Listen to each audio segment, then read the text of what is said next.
Hey guys, welcome back. I hope you had a really great day trading today. So today was Monday, September 9th, and after last week's big down week where we opened with a gap down just off of all-time highs and then 4 big down days in a row, we did see a relief bounce today in SPY and SPX just above the 4-hour 200 moving average. So we opened SPY with a gap up and we opened right underneath the 35 EMA, and initially that was a resistance. We did come back into that morning gap, filled about half of it before coming back up, getting above the 35 EMA, and then trying to get above the 1-hour 200 moving average.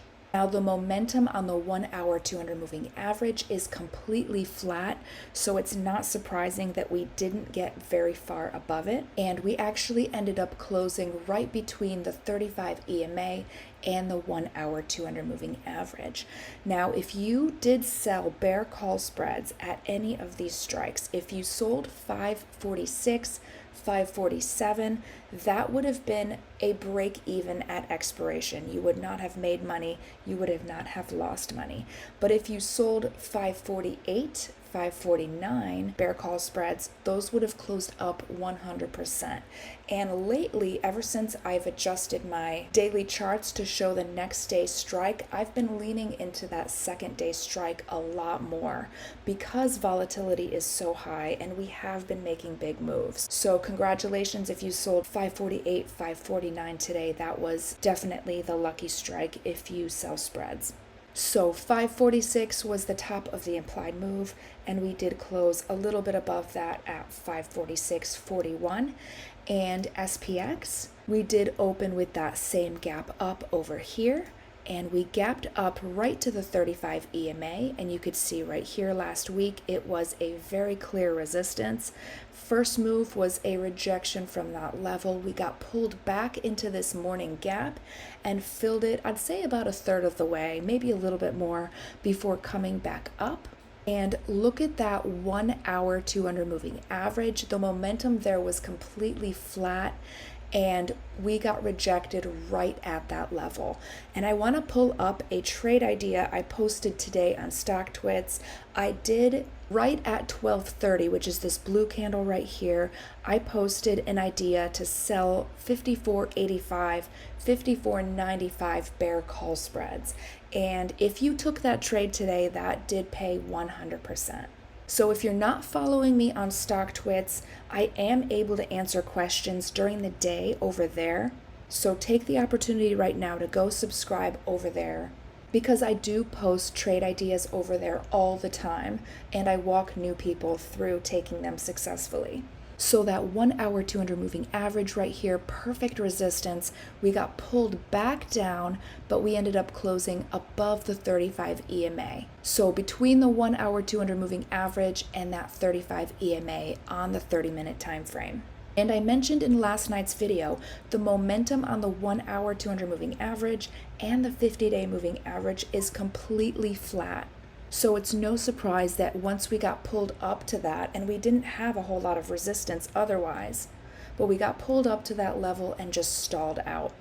So SPY did close up 1.12%, SPX closed up 1.16%, VIX came down a pretty huge 13%, so we're back under 20 for volatility here, and we closed just outside of the implied move on the day in both SPY and SPX. So right here, 54.65 is where I had the top of the implied move. We closed 54.71. So there again is why I've been looking to that second day strike.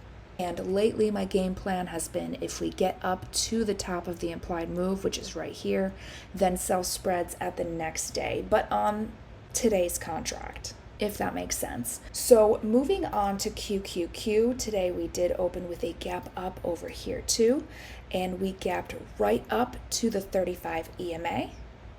Last week, we gapped underneath the 35 EMA, and that level was resistance all week. And then today, we did not get above it. So we gapped up, got pushed down right away, filled most of that morning gap, but left a little bit open. And then we did pop back up to the 35 EMA on the 30-minute time frame, and then got pushed back down and then closed right at it. So in QQQ, the top of the implied move was 455. We closed at 454.46. So today, if you did sell 455, 456 bear call spreads, those paid 100%. And then 458, 459, those also paid 100%. But there wasn't a whole lot of premium up there, so 455 was definitely the play. So QQQ did close up 1.29%, VXN down 6.71%, and here we did close within the implied move on the day. And then IWM, we did open here. We actually opened flat in IWM, and then we pushed up, almost made it to the 35 EMA, pulled back down, tried again, and to the penny right here, 35 EMA pushed us back down. IWM definitely had the weakest day, and 211 was right here. That's that really long previous support turned resistance that has lasted for a few years. I'll pull that up in the second half of the video. IWM closed up 0.28%. VX closed down 6.1%. And here we did stay completely within the implied move. So far we are getting a follow through with support on that 4-hour 200 moving average. So it definitely would be a benefit to switch over to that 4-hour time frame and look at the technicals from that time frame. If I remember, maybe I'll do that in the second half. So lastly, we have DIA. And we did open DIA with a gap up above the 35 EMA. So you could tell right away we gapped right up to it, didn't quite hold. We did come back down and fill part of that morning gap, and then we did pull back up and got up to the 30-minute 200 moving average, and were unable to hold at that level. But we did bounce on the 35 EMA, which was a resistance last week. So we are still bearish here on this time frame because that 35 EMA came underneath the 30-minute 200 moving average, and you could see how that played out with that 30-minute 200 moving average being resistance. Last week we were ultra bearish because we were underneath this 35 EMA.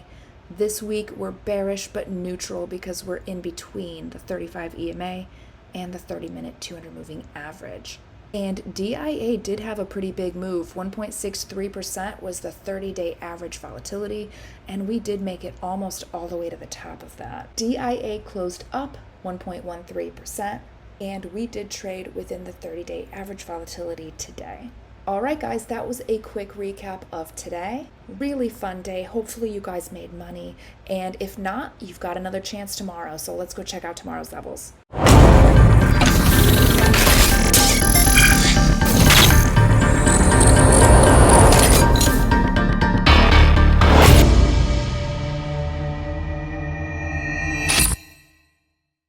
Alright guys, so before we head into tomorrow's trading ranges, if you find these videos useful, if they help you to choose better strikes and take better trades, and if I help you to stay calm during a stressful market, then make sure you hit that like button, subscribe, turn on notifications, and share it with everybody you know.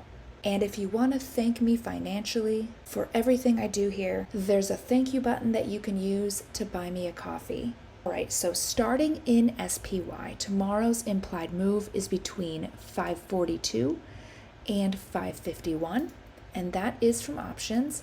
The 30-day average volatility is quite a bit wider, 539 to 554, and that actually lines up with Wednesday's implied move, 539 to 553.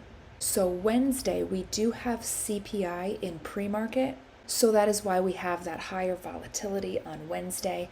And to the upside, we do have the 1-hour 200 moving average. We did close just underneath that today. In SPY, we did get above the 1-hour 200 moving average today, but when I switch over to SPX, you'll be able to see that that was a resistance and we didn't actually get over the 1-hour 200 moving average. So even if you trade SPY, it's better to track SPX because it's a little bit more accurate. Most of the times it doesn't matter, but If you're unsure and you need an extra clue, sometimes flipping over to SPX is a good idea. So 1 hour 200 moving average, and then above that we have the 50-day moving average. Now this is a big deal because today was the first day that the 50-day moving average tilted down. When I was adjusting these levels, I noticed that we did actually get one click down. And the 50-day moving average has been pointing up for quite a long time. So momentum at that level at a full stop. And if we do get above that, then 551 is the top of the implied move. 553 is the top of the implied move on Wednesday's contract for CPI. And then above that, we have the 30-minute 200 moving average, and that is also facing down. And then to the downside, we do have today's low that was right about 544. Underneath that, we have 542, and that takes us back into the morning gap. And then the bottom of that gap is at 539. That is where right now we do have support. And I'm going to actually say that the bottom of that is closer to 540. So 540 is support from the bottom of that gap. 539 is the implied move on Wednesday's contract for inflation data, and underneath us we have the 4-hour 200 moving average.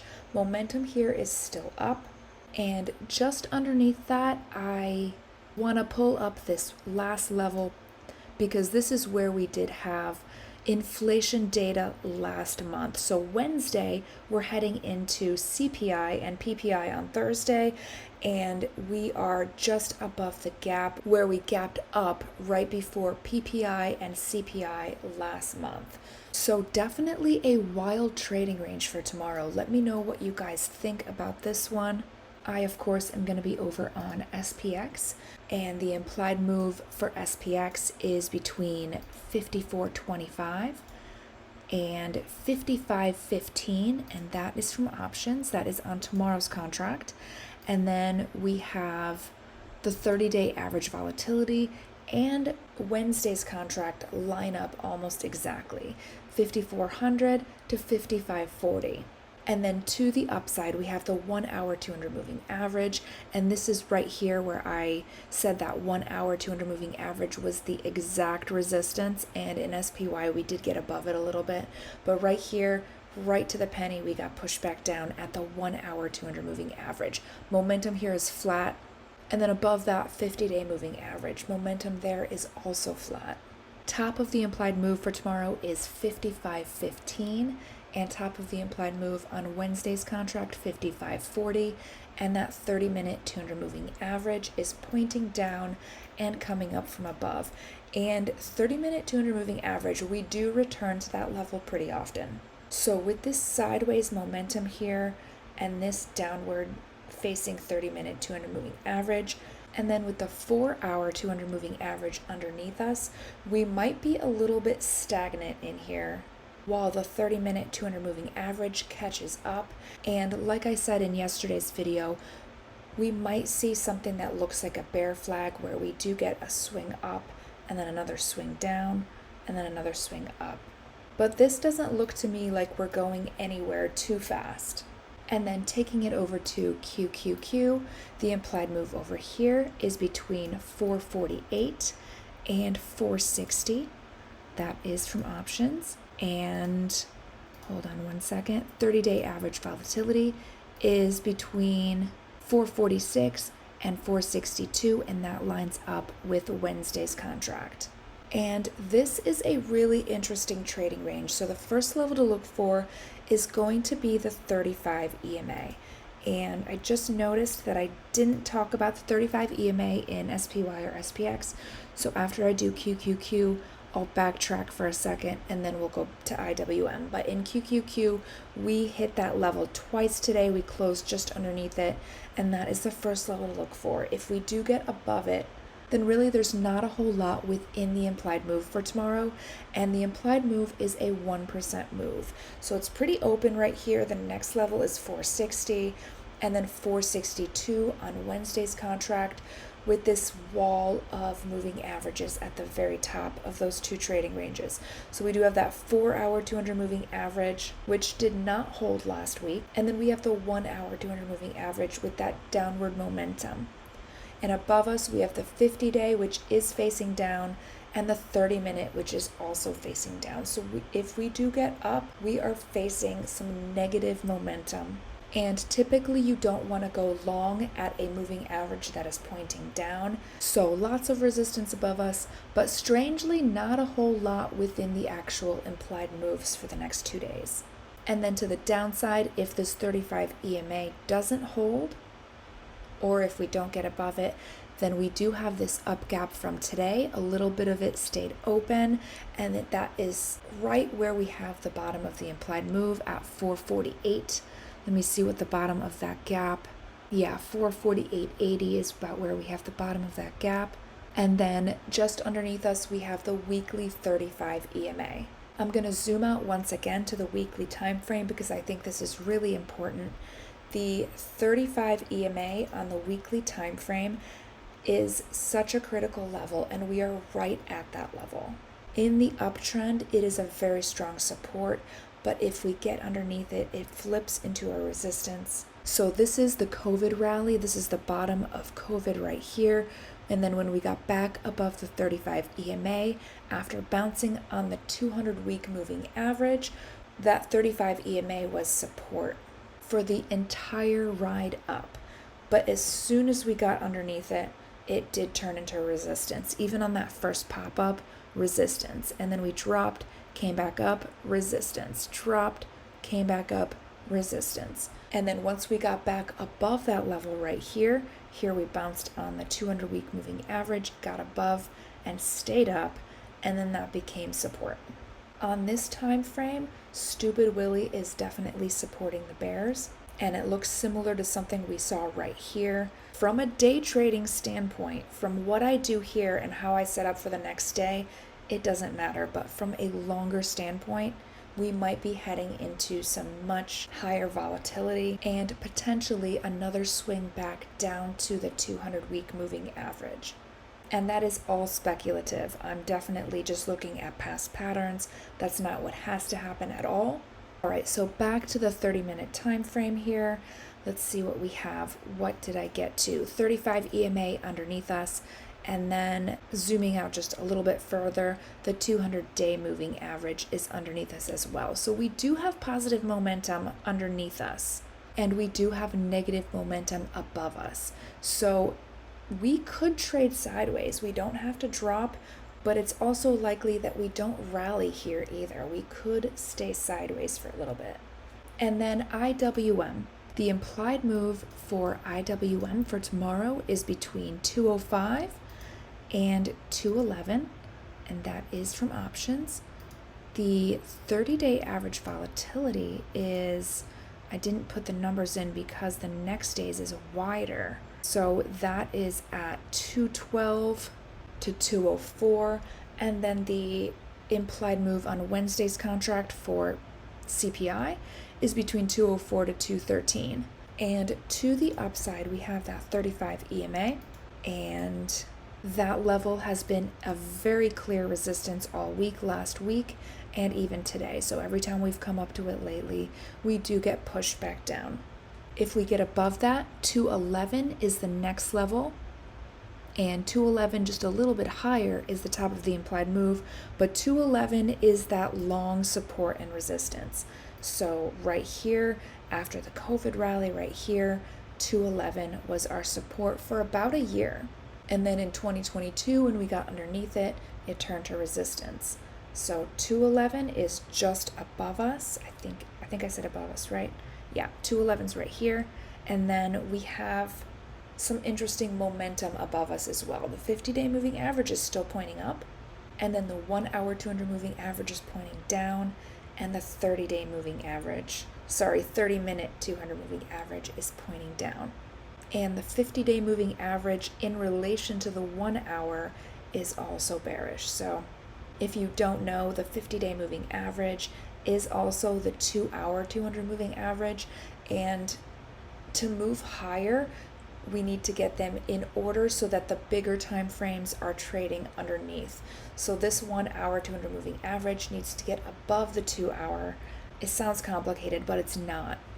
But right now the 50-day moving average is bearish in relation to the 1 hour. So lots of bearishness to the top, and the implied move on Wednesday is really wide. Small caps typically react with higher volatility with inflation reports, so that is why we have that expanded range for tomorrow. So upside looks pretty dangerous, and to the downside we do have that 4 hour 200 moving average, which we did bounce on Friday. Under that we do have a bull gap, and that goes from after we had that big drop and then we gapped up and that squeezed us higher. So the bottom of that gap is at 206. 205 is the bottom of the implied move for tomorrow, and 204 is the bottom of the implied move on Wednesday's contract. Underneath all of that, we do have some positive momentum with that 1 day 200 moving average. So that's the 200-day moving average underneath us. The 35 EMA is pretty flat. And then we have the 1 week 200 moving average. So definitely targets down below if we do start slipping. Those are deep targets. But look at this right here. This is insane. We are in the middle of a hot mess right here. And with RVX at 26, there's going to be a lot of opportunities in both directions, especially if we touch down to some of these larger time frame moving averages. So just know where they are. And as far as tomorrow goes, we don't have CPI until Wednesday. So this 4 hour 200 moving average plus the bottom of this gap right here, I would think would catch us at least on the day. And then finally, DIA. This is the most normal looking trading range of all of them. So DIA has been trading pretty strongly, even with that drop. We did see a pretty big gap up and we got above the 35 EMA. The moving averages here are in the right order. For now, it does look like maybe there's a weakness projected out in time here, but for now, we're looking okay.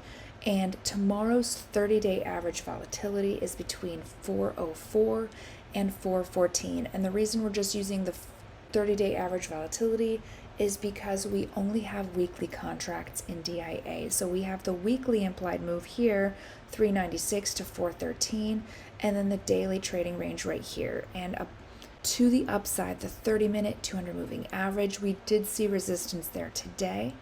And then at the very top of the trading range, we have 413. That is the top of the implied move on the week.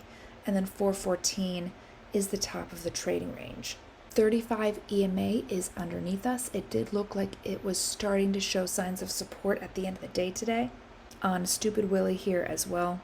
But if we lose it, then the bottom of the implied move is at 404. We also have this little bit of gap here. I did not put it in. Let's fix that.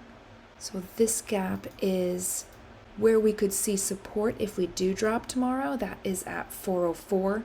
So that lines up with the bottom of the trading range. And then we are still above the 50-day moving average. The Dow Jones is the only one trading above its 50-day moving average. Is that true? Can we check IWM real fast? Yeah, IWM is actually trading underneath it. So yeah, the Dow is the only one trading above the 50-day moving average. So really wild stuff tomorrow, guys. With a possible rate cut at the next FOMC meeting, this inflation data on Wednesday and Thursday is probably going to be scrutinized. But no matter what happens after watching this, you should be totally ready for whatever happens. Have fun tomorrow, guys. Trade safe. Make sure you take profits when you're up.